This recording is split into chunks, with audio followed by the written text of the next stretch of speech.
Well, here we are, another Thursday and another webinar, and we're ready to roll. So we hope those that are joining us will get maybe something new that they haven't been into in a while. Yeah, and I'm wondering how many people we're going to have join us. Dangerously close to July 4th. I know everyone's probably starting to think about what's around the corner and getting their holiday plans. I know we are, and so we'll see. Don't have a lot of attendees yet, but we'll take whoever we get, and we're always glad you're here when you're here. So um, yeah, that's where we're at. Coming, just kind of watching the attendee list. We've had a little bit of an attendee jump here in a moment, but still not a lot. We know we got our July 4th crowd. So enough of me jabbering, Trish. Get me out of that mode here. Let's take us where we want to go here. All right. Well, I didn't have the coronavirus for resources called up, nor did I have our other link, but um, I mentioned this a couple of weeks ago, or past couple of webinars, and I'll mention it again. Faintly in the upper right, right above the Help Center tab, there's a View Weekly Website Tutorials link. If you open that up, our weekly Thursday webinars will be posted here. So I wanted to just do a quick shout out. Last week's episode is up here, and then today's will be up probably later today. So this is a good resource for those that aren't here today because, like Dave said, holiday, you might be out.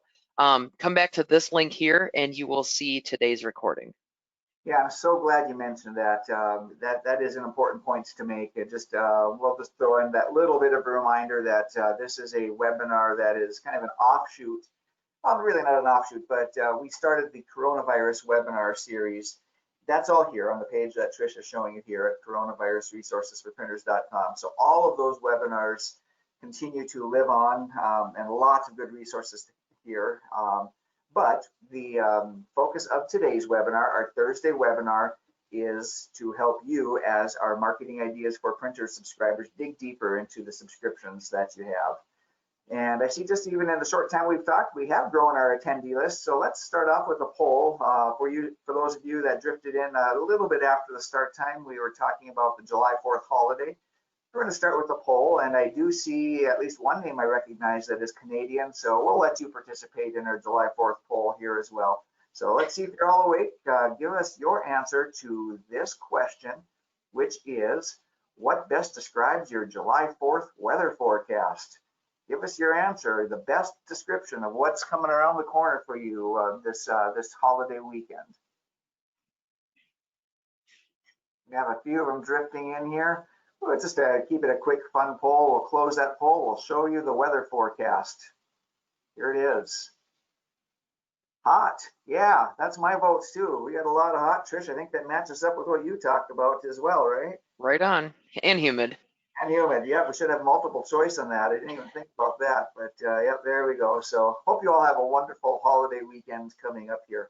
Let me hide the poll. We'll get back to the topic at hand, and which is we're going to talk about the website builder. Trish, over to you again. All right. So I'm on the back of my website and I'm on the web pages tab, but I wanted to start here to show you that the website builder tab that maybe you've overlooked or maybe you haven't been in there a while is the far left tab next to our icon here. So if you click on the website builder tab, you're taken to just that, the website builder. Overall, this is kind of a step-by-step guide.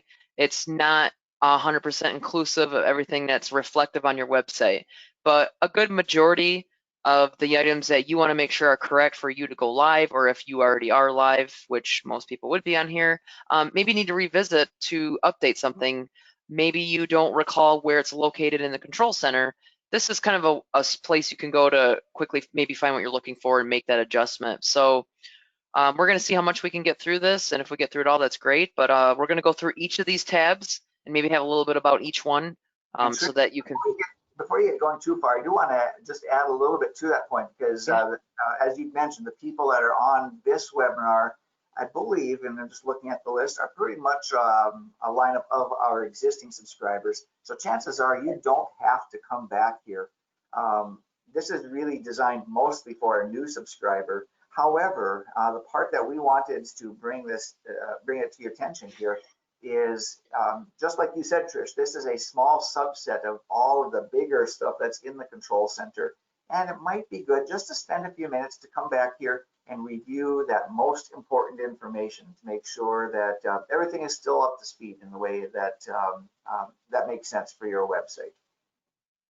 All right.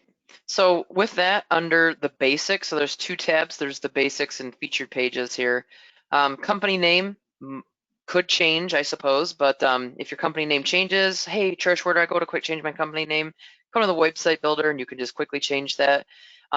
With each of these tabs I'll go over as well, you can save and continue and go to the next tab, or if you say skip for now, don't save, just go on to the next tab as well. It'll automatically, so if I click save and continue, the website will go on now to company logo.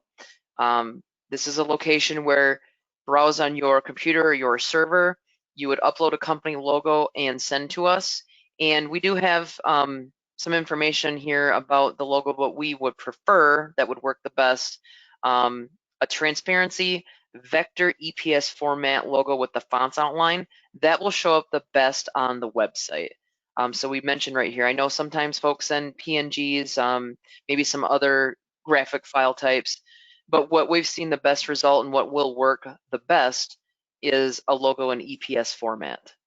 And what that does is it gives us the most flexibility, because we do use your logo depending on the number of add-ons that you've added to your website. We do help use your logo to add it to other areas of the website.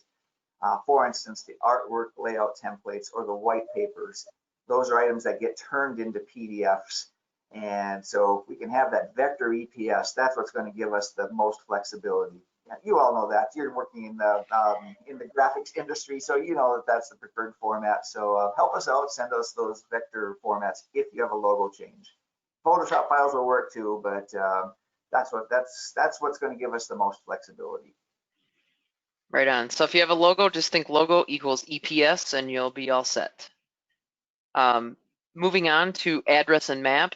Again, if you move, I've seen a couple print shops that might move across the city there, different building. Go ahead and update your address immediately on any of these. When you select save and continue, it will be a live reflection on your website. So just keep that in mind. But this is where you'd update your address. If you want to have maybe a name in here of the building and then the actual address here, you could do that as well. So fill in as much or as little as needed and save if needed.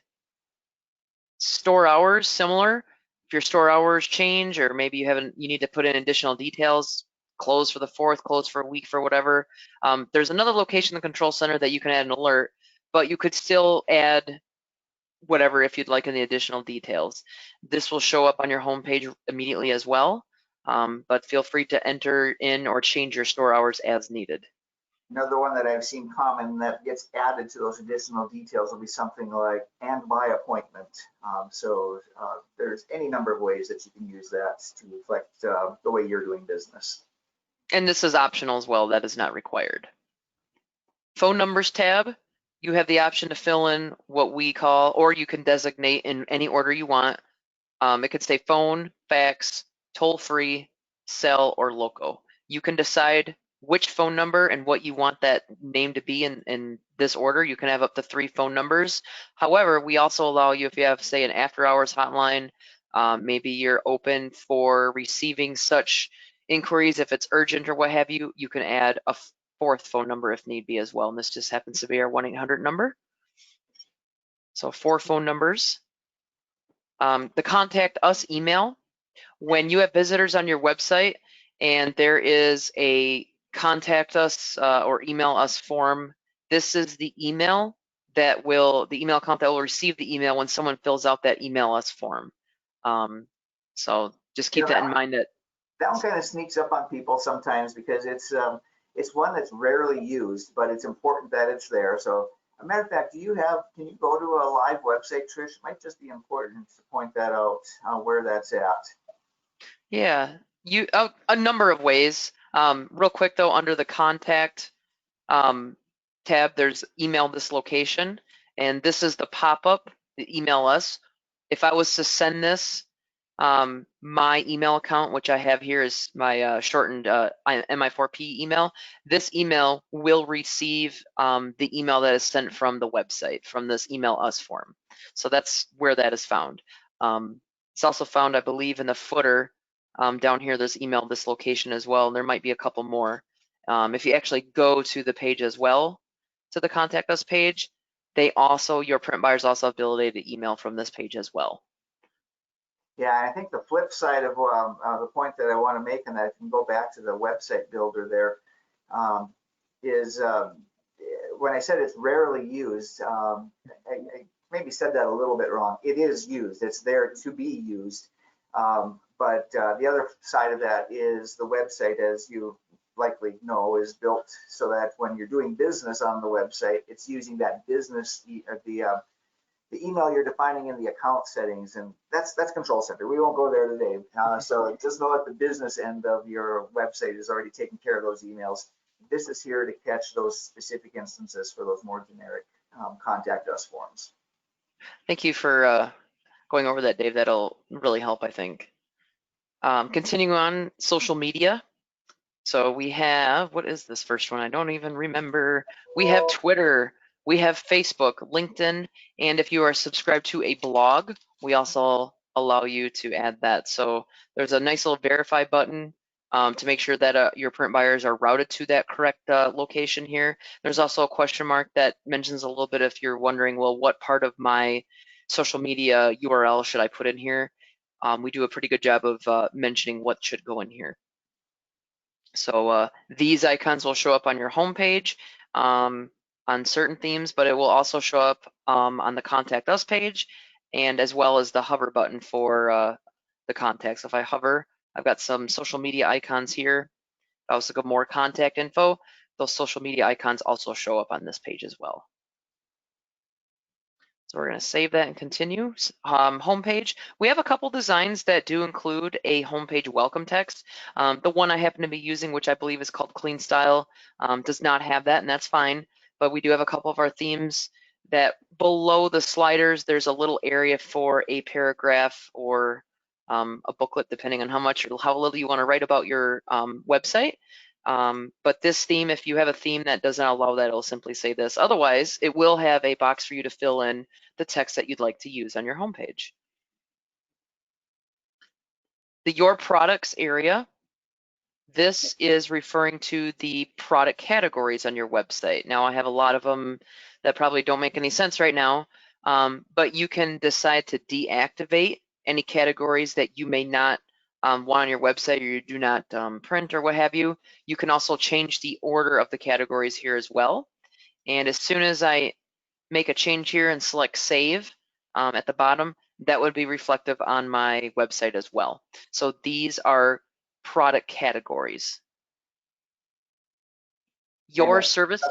And at this level, remember that product in general, there'll be one product per product category, which you can add to that if you want. I got to be careful. I'm going to get way into the weeds on that one too. And I know we had a different webinar with that topic. So I'll just let that be what it is. We can contact us if you have questions on what I just said there. But these are, you're right, Trish, product categories. Sounds good. Your services.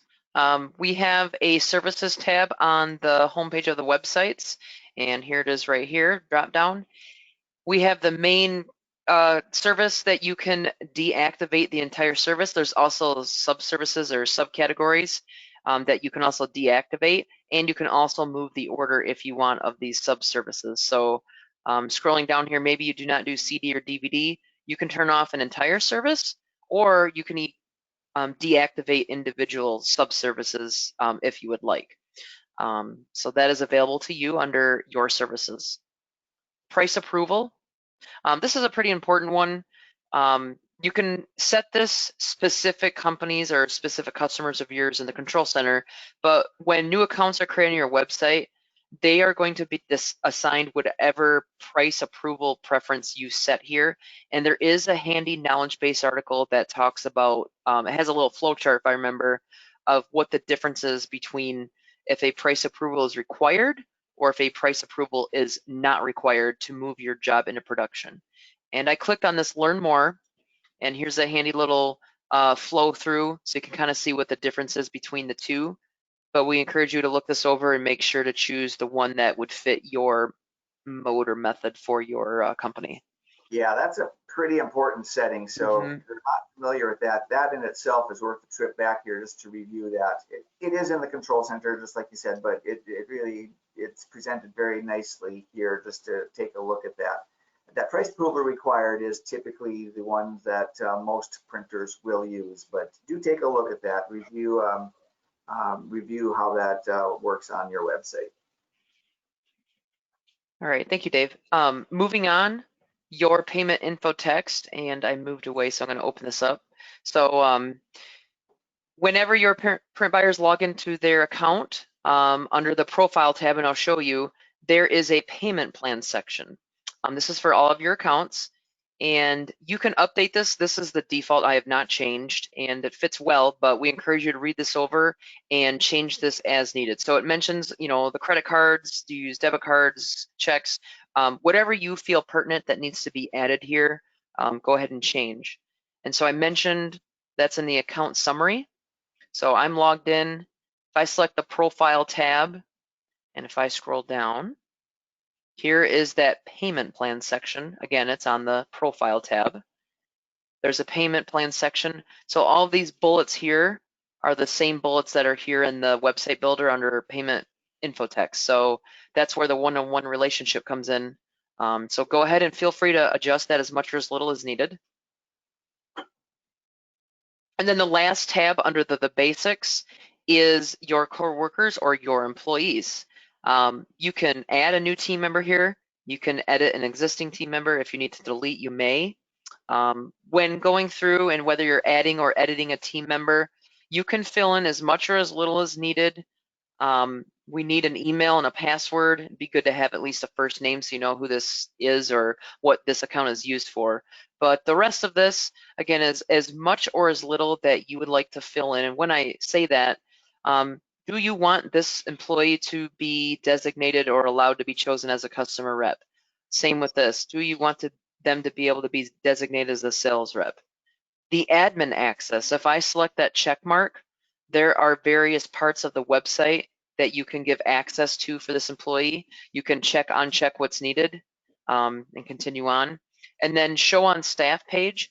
We do have a staff page, and if you check this, then that gives you the ability to show them on your staff page. And please do add their photo. You don't have to, just like you said, it's all optional, but please do add in their photo. Because that's what humanizes your website. Get the photo in there for you, for your team, and then build them up on that staff page. That's part of your story. That's why it's important to really make that personal. Even if you've got a dog as an employee, that works, I guess, right? Yeah, and I wanted to mention real quick, scrolling down, I had clicked that they could be shown on the staff page. You can fill in additional details if they have a biography, some social media, and so forth. So again, you may or they may fill in as much or as little as they would like about that individual employee, but that is available when you select show on staff page. And that really does go back to what I said at the beginning, is this is an area where we want to encourage you. If you haven't been here in a while, it might make sense for you to come back here and say, what are those important things? That's why I was mentioning that, get that photo. That's a really easy way to say, you got that photo in there. You have that bio info in there. That sets you apart. That gives your customers a reason to connect with you even more. So, you know what? We are almost at the end. It happened We again. are. Every single time. I thought for sure we'd be able to get through all this, but you know what? We'd rather not rush through these things to make sure that we go through them, your understanding of what each part is asking about and so forth. So I think we'll save the featured pages for our next webinar. I think that's a good idea, Dave. All right. That puts us at the end of today's webinar. Please do stick around. Thank you for being here today, but do stick around. Give us about 5 more seconds, if you would, for the survey after the webinar. We're going to close it down. We'll get you right to that survey now. Have a great holiday weekend. We'll see you back here next week. Thank you, Dave. Take care.